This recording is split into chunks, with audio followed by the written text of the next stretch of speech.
Didn't want you to ask a question and then there not be a whole lot behind it, you know? Like, Mike, what is your current MyFitnessPal streak, please? Oh, crap, are we starting?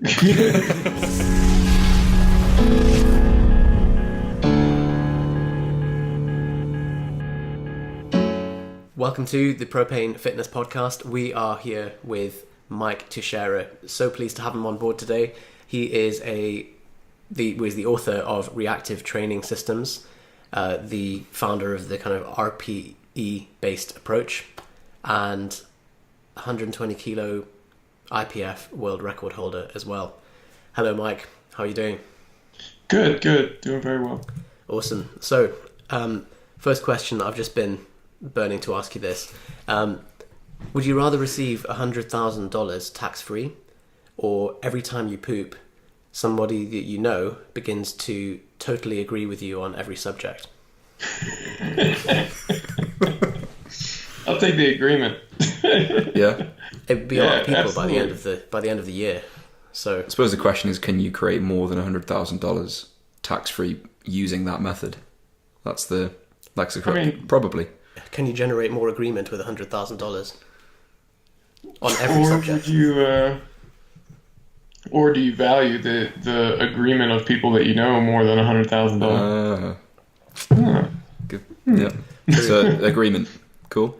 Yeah. For me, for sure. Yeah, I think I'd go agreement I'll as take well. people that agree with me. Yeah, you've got a platform for people to agree with you, I suppose. So, secondly, Yeah, it helps, right? Yeah. It helps when people, Would you think rather- that you have interesting things to say. Like, I don't think RP is the way to train. Like, are you sure? I'm I'm just going to go to the toilet. Right, I'll be right back. Yeah. Would you rather keep your current sleep schedule, or hibernate for 3 months and then have 9 months of 24/7 alertness without being tired, assuming no impact on anabolism? I like how we throw in the Got to, impact on just animals. Yeah, I mean, we know who we're talking to, right? I guess I would keep it the same, I mean, yeah, I would definitely keep it the same. Like, I mean, if everybody was gonna change their sleep schedule, then okay, but so I have a family, I have a son who's 2, and I think if I was going 24/7, then had to sleep for 3 months, that wouldn't be so cool. But even worse, though, would be if he was awake for 9 months at a stretch. Yeah, that you'd have to do what he's doing, wouldn't you? 'Cause Yeah. The 3 months of trying to sleep, and you'd be like, look, I'm trying to sleep here. Yeah. I hear that example and I just think like, 9 months of constant being, like, always being awake. Think of what you could get done. Some lonely nights, I Train think. 5 times a day. Yeah, but I think Sure. it's more the 3 months of sleep that would, like, when do you schedule that? Socially awkward. Yeah. Well, and so if more than one person are on this, like, is everybody sleeping the same 3 months, or is it staggered? I mean, that's gonna make a difference in some things too. The questions that keep us up at night, right? Exactly. This is literally what keeps Yusuf up at night. That's why he uses the podcast as a platform to make it. Sit and really wrestle with these options. Anyway, Mike, great to have you on the podcast. So can you just tell us a little bit about yourself? Quick intro. Sure. I think you covered most of the highlights already. I am a powerlifter. I've been a competitive powerlifter since the early 2000s, and I was good at it. And I was also a cadet at the Air Force Academy kind of early on in my competitive career, and I kind of ended up being the de facto team coach for the powerlifting team there. And since I was kind of thrust into that coaching role, I'm trying to explain these ideas and things on training, trying to explain how to, what does it feel like to people who don't feel it, So a lot of the RPE language and stuff like that came from those early efforts. I didn't invent RPE. Some people credit me with popularizing it, which is pretty nice. But I've managed to use it in strength training a lot more than I think a lot of other people did, especially, kind of before those early 2000s. And from there, kind of the rest of the system evolved on top of that over the years, So in the time since then, reactive training systems as a coaching business has really grown a lot. We've coached at this point 9 different IPF world record holders, a bunch of different medalists at IPF Worlds, on down the list, dozens of national champions and things of that nature, So that's kind of the short history on where I came from and how I got here. Awesome. So, I think probably most of our readership will have heard of you from as you mentioned, the RPE. Yusuf's had enough, so he's going. From the RPE-based training and, as you say, popularizing that, and I think specifically RPE as a reps in reserve measure. This is a very general question, but I suppose to give listeners, a snapshot into what your training approach is and what it looks like. Do you want to just tell us a little bit about how you personally train and how that maybe looks right now and what you're working towards? Sure. So I guess the foundational tool that I use that's maybe different from what a lot of people know and understand is the RPE system. So RPE stands for rate of perceived exertion. It's basically how hard did it feel. But I have to be careful saying how hard did it feel because some people kind of get this very emotional thing about like, oh, that weight feels heavy today. Well, it's not that kind of feeling. It's not this hyper emotional thing. It's an assessment of your performance. So that's where this 1 to 10 scale comes into play. And really we focus more on the, 6 to 10 end of the scale. So a 10 RPE is a maximum effort. That was all you had on that particular set. No reps left in the tank. A 9 RPE would be, you did a set and you put the weight down and you say, I could have done one more rep if I had to. Now that's given the same conditions and everything. Like I talk to people about this sometimes and they think, well, if you had a gun to my head, I probably could have done one more. It's not exactly what I'm saying. I'm saying like same conditions. If you're screwing up your technique, then, that has to be part of the assessment, Anyway, I'm kind of going too much into the weeds on the RPE thing, but the idea is that there's this 1 to 10 scale on how hard did it feel.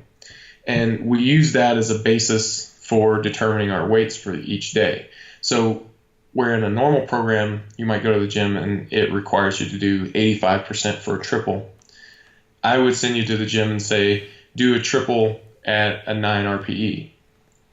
And what that allows you to do is if you're having a good day, it takes a little bit more weight to generate that 9 RPE. If you're having a bad day, it takes a little bit less weight. So the weight on the bar auto-regulates. The weight on the bar moves up and down based on your performance that day. So it allows you to take what's there. Now, you're doing a training program that you presume is producing results, right? That you expect it to make you stronger. So you should have good days. The good days should outnumber the bad. So it should allow you to take what's there, and put a little bit more weight on the bar. But then everybody has bad days. Those days happen. And when they happen, you put a little bit less weight on the bar. And it allows you to still get the training effect from that session without kind of dorking it up.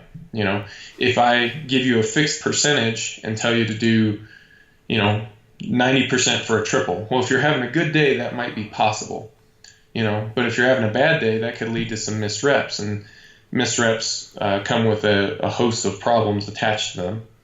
So it's going to be better to actually make your reps and, complete the training for the day and, get the desired training effect. So that's kind of the central tool that's behind, really almost all the training that I prescribe. But I guess your original question was more about my training currently. Is that right? Wait. Well, about your training system, and you were pretty humble in your intro, and you didn't actually mention your own lifts.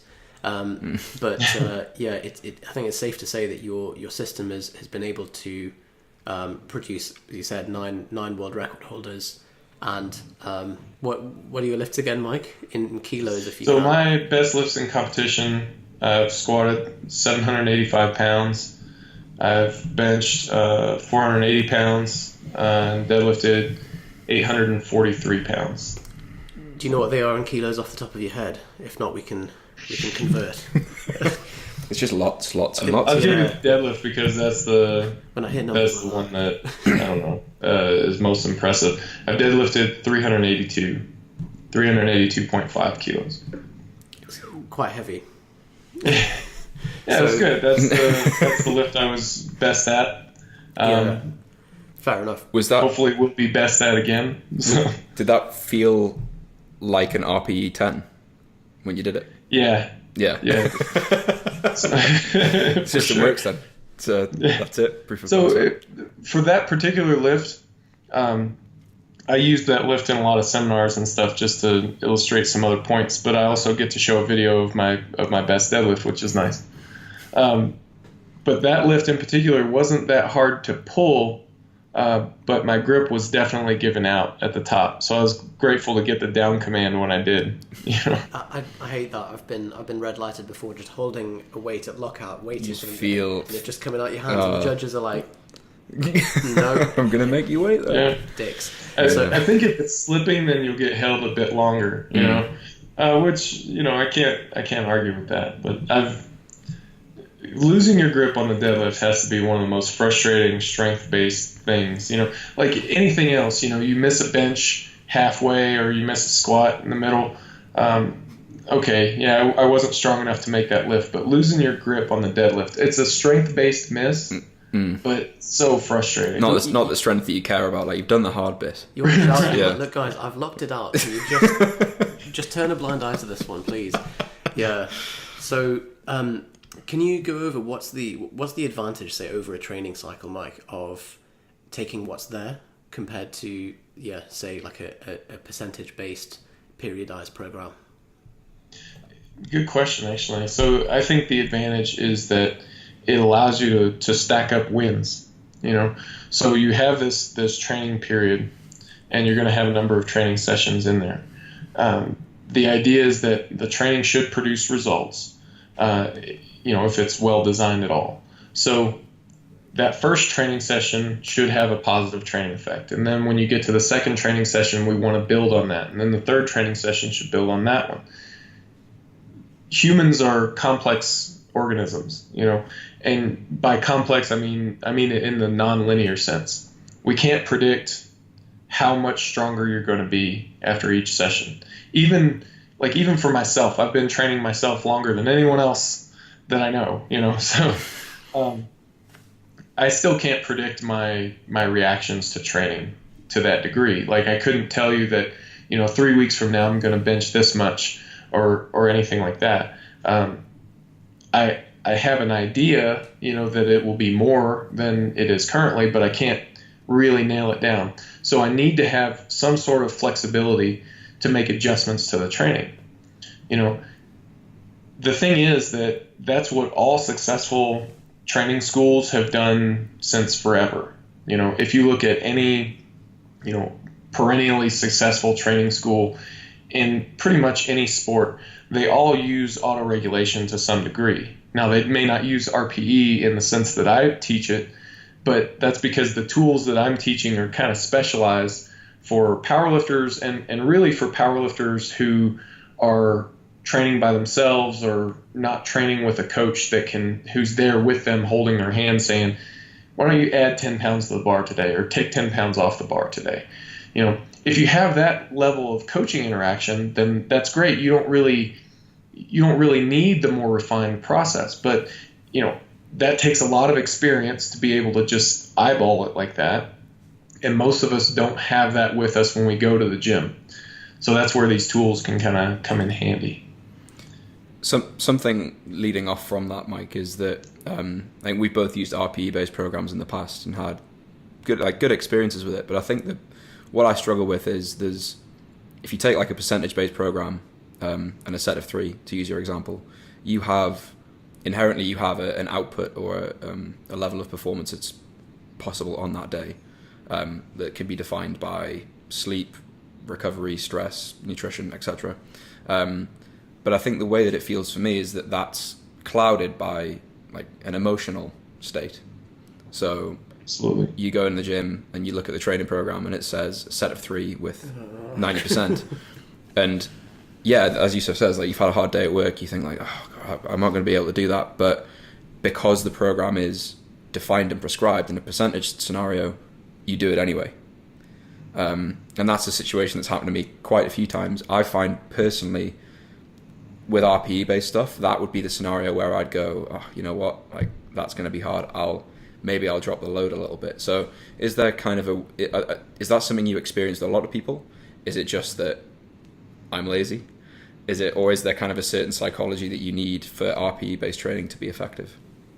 Well, that's all of those things, and you really touch on a key component, and I should probably change a bit of what I teach a bit. So in the beginning, when we were first teaching about this, nobody knows what RPE is.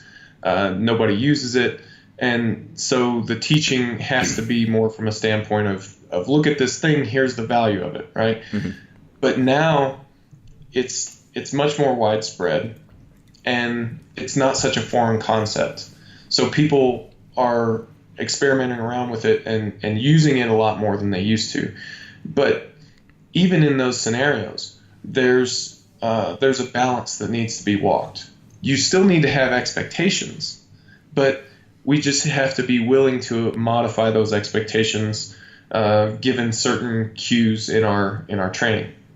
So what I would say is that if I send you to the gym, say do a triple at a 9 RPE, you don't just show up at the gym with no expectations. What I do in those scenarios, I still have a target weight, a weight that I would like to hit, and this is, if everything functions as normal, then this is what it's going to be. And it's a little bit more than whatever I did last time, just a shade more. And as I'm working up to that weight, I'm monitoring how I'm performing, monitoring my RPE, but it's really monitoring how I'm performing. And if my performance is normal, then that's the weight that I'll take. If my performance is better than normal, then I may go over that weight just a shade. And then if my performance is substandard, it'll be below it. Now, that's an assessment of my performance. If I feel tired and I feel unmotivated and stressed and distracted, that's important information, but that by itself isn't cause for me to reduce the weight. That's information more in a global sense that I need to manage my stress, manage my recovery. But I wouldn't necessarily reduce the weight on the bar unless it's actually affecting my performance that day. Okay. And you mentioned, a certain mentality. Absolutely, there's a mentality that works with RPE, and there are plenty of mentalities that don't. What I describe it as is like a controlled, aggressive mindset. You have to want to add some more weight to the bar. And most of us, I think, have no problem with that. Most of us have been doing this for a little while. But I do see, especially more on the novice end, people get really focused on like absolutely perfect technique, like way beyond the level of OCD, but to the point where it's not helping them anymore, and they just need to add a bit more weight to the bar. So you have to have that, you have to want to add a bit more weight to the bar, but then you have to be willing to, assess your RPE honestly as well. We all know people, and maybe are guilty of it ourselves a little bit, of, doing a set and saying, oh, that was an 8 RPE when it was clearly more than that. Yeah. So I remember you saying that. So we were at Mike's seminar a few weeks ago now, which was fantastic. It was a full day of talks, lifting workshop, and a full training log and guide, and he took us through a process for programming assistance movements as well, which we'll discuss. But on that point, when you mentioned that you do have to have this natural leaning, this kind of inclination towards trying to push the weight a little bit more, totally agree. And I think someone said, oh, well, isn't that kind of a flaw in in the idea. And you said the answer was really good. It was like, well, if you're lifting weights and you're in this game, then and you haven't got that inclination, you're not trying to lift heavier weights, then why are you What's doing the point? this? Like, what? Yeah. So yeah, I mean, at that point, it's kind of do whatever you want then, right? So yeah, absolutely. And I think we have to make that as the fundamental assumption, so that RPE can then be the thing that limits you and the thing that is what keeps your recovery in check, so that you can continue making progress. I suppose the worst case scenario is that you're lifting less weight over time and your RPE is increasing, and that but that's never gonna. It takes a weird personality. Yeah, for sure. And one thing we like to do to, I guess, see those sorts of trends, we track our estimated 1 rep max. And now we've got an app that allows us to do this on, like, from our website. It's just a free training log app.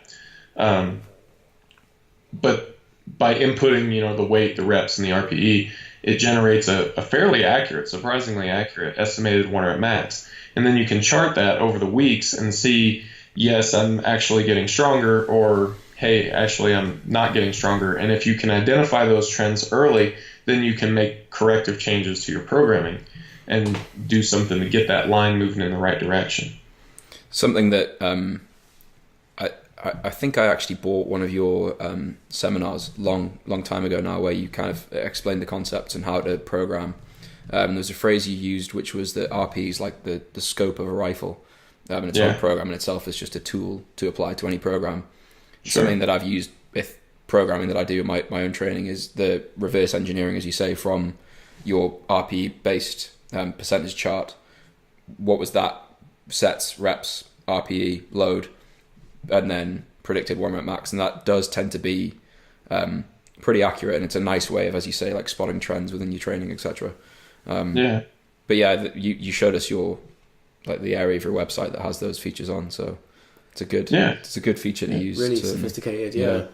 Something just before we move on to assistance work, Mike, that I wanted to ask you was, if we take like a standard 12-week prep for a competition, something that's been kind of a mainstay in my own training and something that I would program personally is some kind of performance test or evaluation, maybe 4 weeks out from the competition, to see where we're at before maybe moving into a peak or a taper.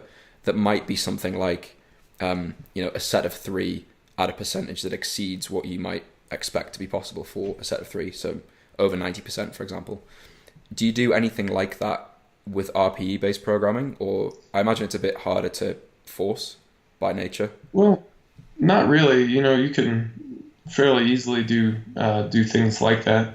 One thing that I like to do currently, we have a bunch of different training strategies, and we use different ones depending on who exactly we're working with. But one thing that we've started doing, we started out doing it more with advanced lifters, and we've kind of pushed it down to where even, I'd say, like a mid-level intermediate lifter, we will add singles at 8 RPE into the training. And so you get to the point where you're doing singles at 8 RPE every week. Now, a single at 8 RPE is something that's slightly heavier than your opener. You do that single and you look at it and you go, if that was my opener at a competition, I would be like, it was a little bit heavy, in terms of assessing the bar speed. So you're looking at something that's maybe 92, 93% for most people for a single, and you do that weekly, and that has a number of benefits. One is that it gets you a lot of exposure to those heavy weights, and there's a skill aspect of lifting those heavy weights, and you get a lot of practice at that skill. And another is that it gives you a really clear idea of where your strength is at any given time. That single at 8 RPE should move gradually heavier throughout the course of the cycle. And if it's not, that's a good indication of your progress. And then it should also, the whole thing should give you, should inform on what attempts you should take at the competition. So you get a really good idea of what you're capable of based on how these sets play out. So that when you're in the moment, Sorry. The more high percentage that you operate at, and singles, higher RPEs and things like that give you a more accurate estimated 1RM. So doing singles at 8 RPE gives you a pretty good idea of what you're capable of. And if nothing else, that can form a really solid basis for your attempts at a competition. Great. That makes perfect sense. I remember you using that example in the seminar, talking about the use of singles. I know of probably 3 people who have started using singles from that seminar that are now doing that. So Yeah. any excuse to do a heavy single, I suppose, isn't it? It's fun too, right? Yeah. So let's not forget that if you like lifting weights, you like lifting heavy weights, and lifting heavy weights is fun. Yeah. So there's definitely that aspect to it as well. We've gotten plenty of people strong without using that. So people that are, whatever philosophical reason opposed to that method, that's not a requirement. And I guess more to the core of your point, when we do use methods that don't employ those heavier singles frequently, then usually I like Shako's recommendation of like 14 to 21 days out from the competition, we'll have a heavier training session. That's where we'll place our heaviest session. For us, a lot of times, if we're not using those singles, then it's going to be like a double at a 9 RPE. So we're going to take something fairly heavy. It's going to give us a good indication of where our maxes are at. But I was just talking with someone this week actually about this. So say we're 3 weeks out from the competition. That's where you have your heaviest session. So from there, you go back to some slightly lighter weights and higher volumes, and then into the taper. I found that if you keep the weights heavy, at that 2 week out point, that people have a tendency to peak too early. It drops the volume too much. So you do that kind of testing day, about 3 weeks out, and then you've got to come down off of that intensity so that the volume can go back up. So that you can maintain that peak into the competition. Cool. And I think setting the singles at 8 as well, it kind of means it satisfies that itch to do heavy singles, but at least keeps it in check as well. So, Sure. Mike, how would you recommend someone who hasn't tried RPE to dip their toe in? Let's say someone's had a bit of training experience and wants to give it a go. Well, I don't recommend just diving in, actually. There is a bit of a skill component to RPE training. So what I would say is whatever you're doing currently, keep doing it. And you should have a training log where you're recording everything. And if you don't, you should fix that. And what you should do to start with is just to record your RPE. Just write it down, And what will happen is at first it's kind of all over the place, but then as you get more familiar with how the weights are feeling and you're paying attention to it more, your skill gets better. And over time, what will happen is at some point you'll notice, I do this 85% triple, and every week it's an 8.5 RPE. And then this week it's an 8 RPE. I wonder if I should move the weight up a bit. And when you find yourself asking that question, that's when you know it's time to start moving more toward an RPE-based system. Your judgment is getting good enough that you're willing to rely on it. If you're wondering what these numbers mean of 8 and 8.5 and so on, we'll put a graphic on the YouTube video and in the article as well that gives you a kind of view of how you would rate a set out of 10. And so then I suppose you can start doing daily household tasks and rating them to an RPE as well. So you can do vacuuming, drinking a cup of tea, see how many reps you've got left in the tank. Driving to the shop out to a 9. Yeah. How much food can you eat at a given meal? Absolutely. Nice, yeah. Absolutely. So you could do that with pizza, 10 slices, set up a spreadsheet, ideally. How many more slices could I have eaten? You mentioned slices keeping slices in reserve. You mentioned it seems to me like a lot of the system relies on having records of what you've done and not just winging it, because if you're just arbitrarily rating everything on a 10-point scale and you have no reference point, then it has no value. So I remember at the seminar you showing me your training log, and it is the most complicated spreadsheet I've ever seen in my life. So what would you recommend for someone who's doing a program now, who wants to apply RPE? Like what sort of variables are important, in your opinion, to keep track of with your training? Like do you track things like time of day, scale weight, or anything like that? Or is it literally just the weight on the bar, reps, and an RPE? So it depends on how close we want to look at things. So I can tell you from a coaching perspective, the first thing that I look at is that estimated 1RM trend. And if that's moving in the right direction, there's going to be inaccuracies with any estimation. Mm-hmm. But as long as it's consistently moving in the right direction, then we know that you're getting stronger. And if you're getting stronger, then a PR is inevitable.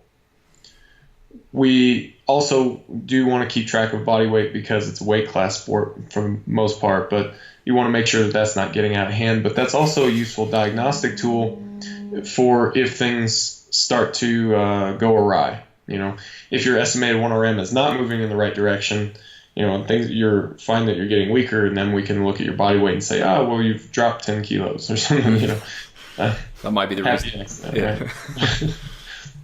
Well, so in those cases, we would, use scale weight as more of a diagnostic. But after that, when it comes to analytics in the training log, and what's my total volume and how's that volume distributed across intensity zones, it's definitely useful, but I use it to diagnose and address problems that I see rather than make prescriptive changes. So I wouldn't look at someone's training and immediately go to reps in each intensity zone, because if things are moving in the right direction, who really cares? They're getting stronger, and as long as something really weird isn't happening, then that's the point. And if they're getting stronger and the volume is wrong, then they're still getting stronger. That's, if you're getting the results that you want doing it the wrong way, then it's not the wrong way. Mm-hmm. I suppose it's the same with something that we're really big on with our clients is keeping track of nutrition. And I think it's sometimes hard to communicate the value of that to begin with, because they're like, well, I'm losing weight, so why do you need to see a record of how many calories I've eaten, etc. But as you say, it's diagnosing a problem when it happens. If something's going wrong and you don't know why, then you can't make a suggestion of what to change. So right. Having as much information. That's one of the big things about stuff like tracking your calories or keeping a training log, is that it's putting money in the bank, because at the time where you need it, you can't just go back and create it. Mm-hmm. If you haven't been tracking it, then it's just gone. I can't tell you what my RPEs were from yesterday without looking it up in my log, mm-hmm. much less 2 or 3 weeks ago, and, establishing an average over a course of period of time or something like that. Like that, you have to track that preemptively. Yeah. And if you don't, then it's just gone. And when you need it, and you will need it eventually, you won't have it. I remember you saying in the seminar, I can't remember the exact example, but you were saying something like, you'd hit a bench press or a bench variation that was kind of one of the best you've hit in any training cycle, and you knew that exactly, and then you could trace that back to, I tried these bench variations, so I imagine that combination of training and assistance led to that PB or PR. And having that kind of information is so, especially when you're at your level and beyond, it's so valuable and so necessary, I suppose. There was an article that I saw, I think it was just yesterday, that was talking about individual variance in scientific research. So we do a study, and kind of the headline is, X protocol improves results by X percentage or something like that. But within that sample, there's a tremendous variance in terms of response.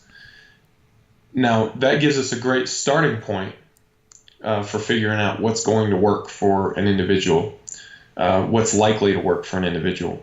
But I have to keep in mind as a coach that I'm working with an individual, not, I'm not just trying to churn out on average the best results. I need to get as much results as I can for this individual, So we have to then begin experimenting and figure out what does this individual need to progress at the best possible rate.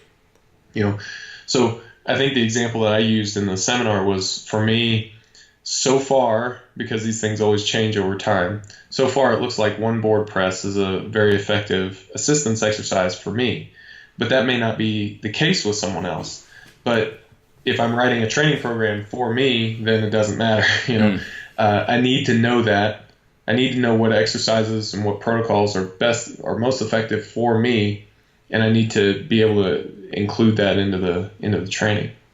That's a really good point, that you're trying to get the most out of the individual, not just get the best average results from people. Right. I think that's something people miss a lot of the time. And also, like, in terms of the validity of the studies that are saying X protocol produces Y result, and if you've got some trend within the two experimental groups, like someone who's a bit taller might respond better to whatever, then instantly you've invalidated stuff. Okay, that's part 1 of our interview with Mike Tuchscherer. Tune in next week to listen to his approach to programming the best assistance movements for you, his simple diet method, and some advice on weight category selection, as well as a lot more. See you guys next week.